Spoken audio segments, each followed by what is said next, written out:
Ever found yourself pondering how the landscape of video gaming underwent a seismic shift akin to a game character on a sugar rush, the advent of microtransactions? Rewind a few decades, and it's as tricky as beating the final boss without a cheat code to imagine a time when video gaming was a simple, one-time purchase affair. You bought your cartridge or CD, slotted it into your console or computer, and off you went on your virtual adventure. No strings attached. But as the digital age progressed, so did the dynamics of the gaming world. Enter the early 2000s, a transformative era for gaming. This was the time when the concept of microtransactions began to take shape. The idea was simple, yet revolutionary. Instead of paying a lump sum up front for a game, why not offer players the opportunity to make smaller, optional purchases within the game itself, like trading your real-world money for pretend coins? These in-game purchases, or microtransactions, were designed to enhance the gaming experience, offering players the chance to buy additional content, like new characters, special abilities, or cosmetic upgrades.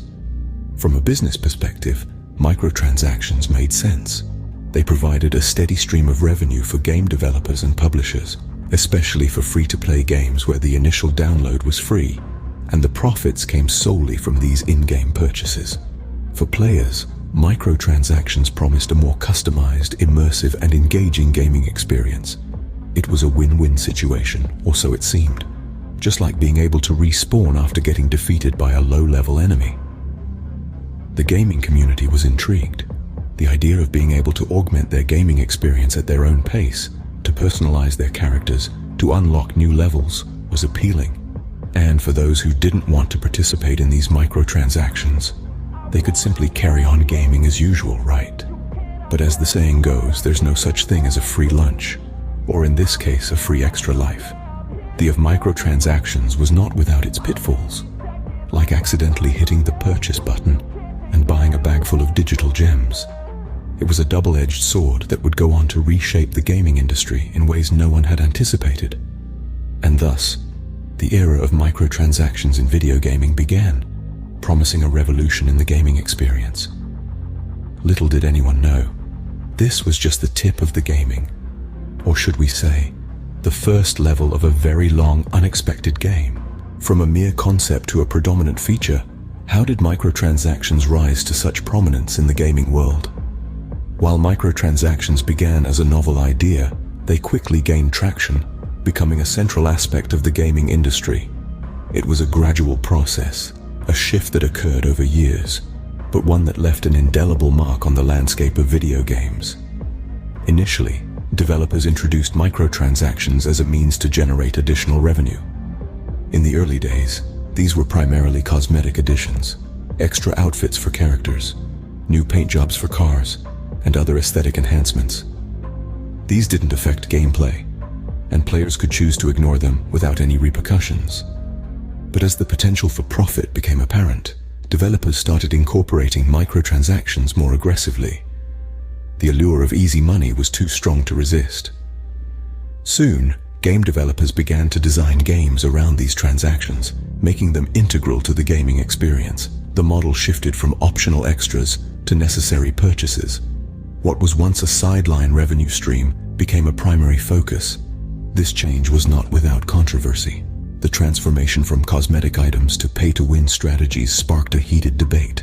Games started to include items or abilities that gave players a distinct advantage, but they were locked behind a paywall. This meant that players who were willing to spend extra money could gain a significant edge over those who didn't.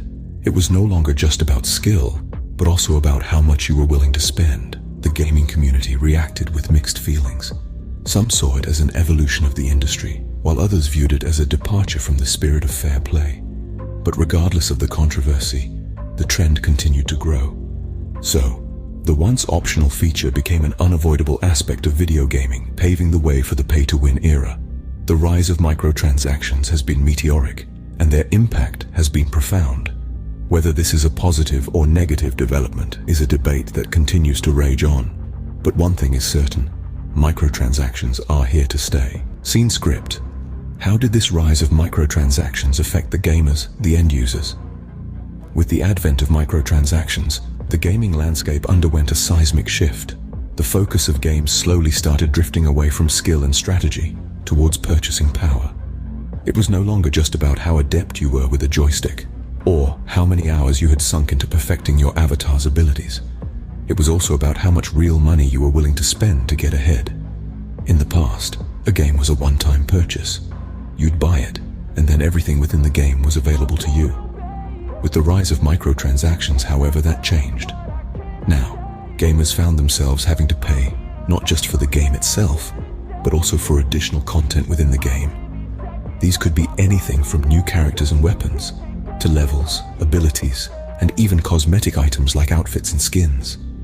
The cost of gaming began to skyrocket, and what was once a relatively affordable hobby started becoming a significant expense.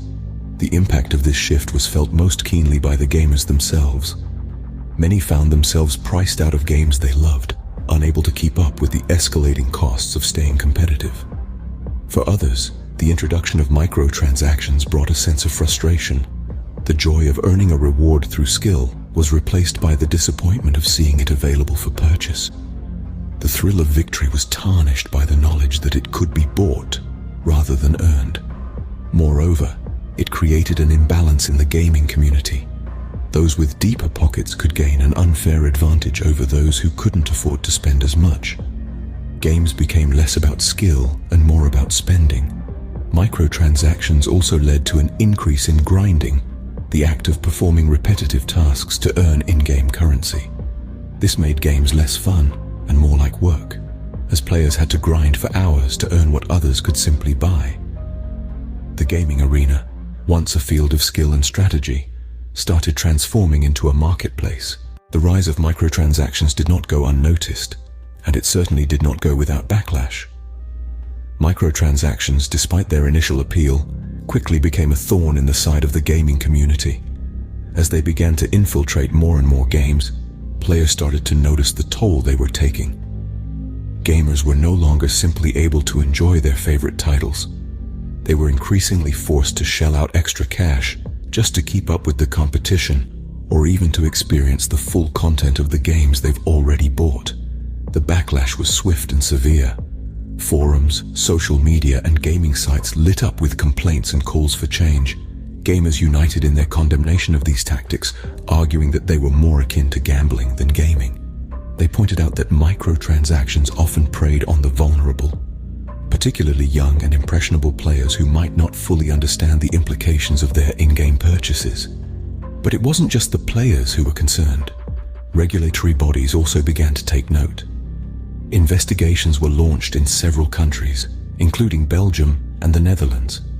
They argued that loot boxes, a common form of microtransaction where players pay for a chance at winning virtual items, were a form of gambling.